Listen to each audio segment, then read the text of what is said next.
ئایا چارەسەرمان چییە؟ ئینسان بەچی دەتوانێت چارەسەری ئەو گوناه و ئەو زەرەر و زیانانە بکات؟ یەکەم بەوە کە ئینسان خۆی سەرقاڵ کات بە کارە چاکەکانەوە، چونکە نەفسی ئینسان ئەگەر ئینسان بەکاری چاکەوە سەرقاڵی نەکات، لە ڕاستیدا نەفس ئینسان بەکاری خراپەوە سەرقاڵ دەکات. بۆیە خۆ سەرقاڵکردن بە کارە چاکەکانەوە، بە عیلمی شەرعیەوە، بە عیبادەت و تاعەتی خۆی پەروەردگارەوە وا لە ئینسان دەکات ئینسان دامەزراو بێت و لە گوناه و تاوان بەدوور بێت. دووهەمینیان چارەسەری بەوە دەبێت کە ئینسان هەست بە مۆراقەبە و چاودێری خی پەروەردگار بکات، خۆی ڕابێنیت بەوەی کە ئەو ئاەتانە بۆ خۆی بخوێنێتەوە، لە دڵی خۆیدا لێکیان بداتەوە، شیان بکاتەوە کە خی گەورە دەفەرمێ یەعلەم خائینەتە الئەعیون وما تخفی الصدور.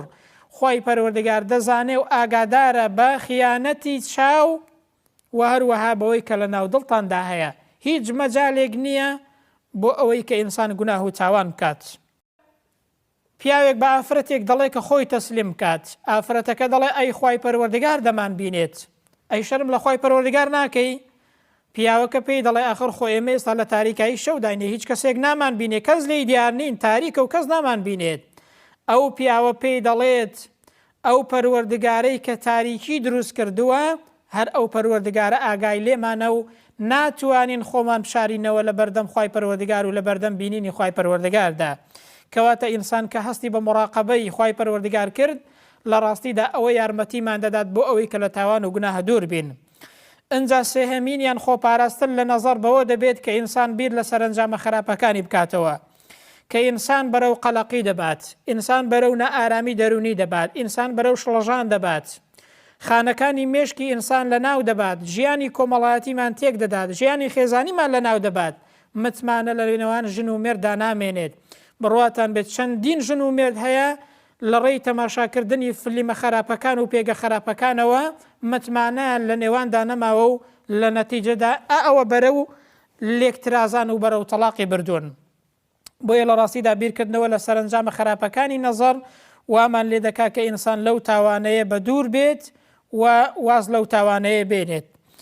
چوارەمینیان دوورکەوتنەوەیە لە هۆکارەکانی توشبوونی خراپە.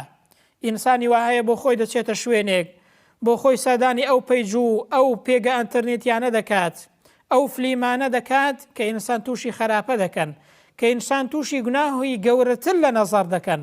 دەی لە ڕاستیدا ئەمە حەزەرێک کە پێمان دەڵێ ئینسان لە هۆکارەکانی نەزەرکردن دوورکەوێتەوە بۆ ئەوەی تووشی ئەو واقعانە بێ و تووشی گوناهاکە نەبێت. چونکە جاری وایە ئینسان کە دەچێتە شوێنێک بەدەستخۆی نییە تووشی گوناه دەبێت، بەر لەوەی کە تووشی گوناهەکە ببی خۆت لەو شوێنانە بپارێزە کە تووشی تاوانت دەکەن. ئەنجا پێنجەمین و کۆتا هەمین لەوەی کە چارەسەرە بۆ ئەوەی کە ئینسان پارێزراو بێ لەو تاوانە، ئەوەیە کە ئینسان خۆی بە عیبادەتی خی پەروەردگارەوە سەرقاڵ کات، هەمیشە ژیانی پیاوچاکان بخوێنێتەوە، هەمیشە دیراسەی ژیانی پیاوچاکان کات. لە ڕاستیدا ئەمە دەبێتە هاندانێک بۆ ئەوەی کە ئینسان لەو گوناه و تاوانە دوورکەوێتەوە. بۆیە محەممەدی کوڕی سیرین بۆمان دەگەڕێتەوە دەفەرمێت وەڵڵاهی نە لە کاتی بە ئاگاییمدا نە لە خەومدا هیچ کاتێک نەزەرم نەکردووە. بۆیە دەڵێ جارێکیان خەوم بینی کە تەماشای ئافرەتێک دەکەم لە خەودا بیرم کەوتەوە کە ئەمە حەرابە و نابێت تەماشایکەم. بۆیە بەڕێزان کە ئینسان ژیانی ئەو پیاوچاکانە دەخوێنێتەوە کە تەنانەت لە خەویشدا حەزەریان کردووە کە نەزەر بکەن، دەی ئەمە وامان لێ دەکا ئینسان لە کاتی بە ئاگاییدا خۆی بە دوور بگرێت لەو تاوانە. بۆیە لە دەرەنجامی کۆتایی ئەو بابەتە دەگەینە ئەو نەتیجەیەی بەڕێزان ئەوەی کە خوای پەروەردگار حرامی کردووە، پێغەمبەر صلی الله علیه وسلم نەهی لێ کردووە، ئیلا زیانی هەیە لە دنیادا بەر لەوەی کە بگەینە قیامەت لە دنیادا زەرر و زیانی هەیە بۆمان و لە ڕۆژی قیامەتیشدا ئینسان تووشی تاوان دەبێت.